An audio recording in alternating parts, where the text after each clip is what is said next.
টলিগঞ্জের দর্শকপ্রিয় তারকা রীতা বারির গ্ল্যামারের প্রতি দর্শকরা সর্বদাই ঘায়েল হয়ে থাকে।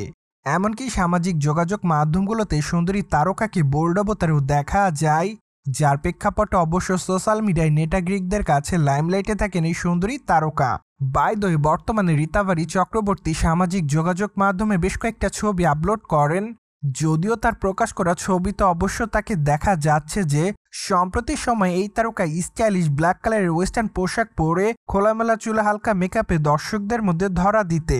তাই তো বলাই বাহুল্য যে বর্তমানে সুন্দরী তারকার দর্শকরা তাকে বোল্ড অবতারে দেখে রীতিমতো ঘায়েল হচ্ছে।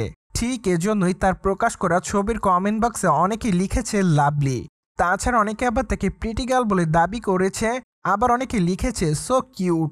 পাশাপাশি অনেকে আবার তাকে বোল্ড বলেও দাবি করেছে, আবার অনেকে লিখেছে নাইস, এমনকি অনেকে তাকে হট বলেও দাবি করে। দ্যাটস ওয়াই বর্তমানে রীতা বারি চক্রবর্তী তার দর্শকদের কাছে এভাবে নজরে এসেছে বলে জানা যায়। অন্যদিকে আপনারা সকলে জানেন যে টলিগঞ্জের এই সুন্দরী তারকা তার কেরিয়ারে ইতিমধ্যে একাধিক চলচ্চিত্র উপহার দিয়েছে তিনি তার দর্শকদের। তাছাড়া এই নায়িকাকে সর্বশেষ অবশ্য কাজ করতে দেখা যায় গৃহস্থ চলচ্চিত্রে।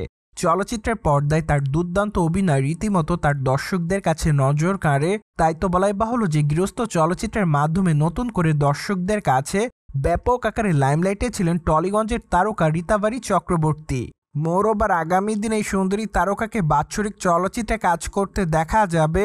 তাছাড়া চলচ্চিত্রটি অবশ্য চলিত বছর মুক্তি পাওয়ার সম্ভাবনা রয়েছে। তাছাড়া এর আগে অবশ্য এক ঘনিষ্ঠ সূত্রের মাধ্যমে শোনা যায় যে চলচ্চিত্রের গল্পটি মূলত গতানুগতিক কোনো গল্পের চলচ্চিত্র নয়, যা অবশ্য প্রতিটি দর্শকের কাছে নজর কাড়ার মতোই থাকবে, এমনটাই দাবি করেছে চলচ্চিত্রের নির্মাতা সংশ্লিষ্টরা।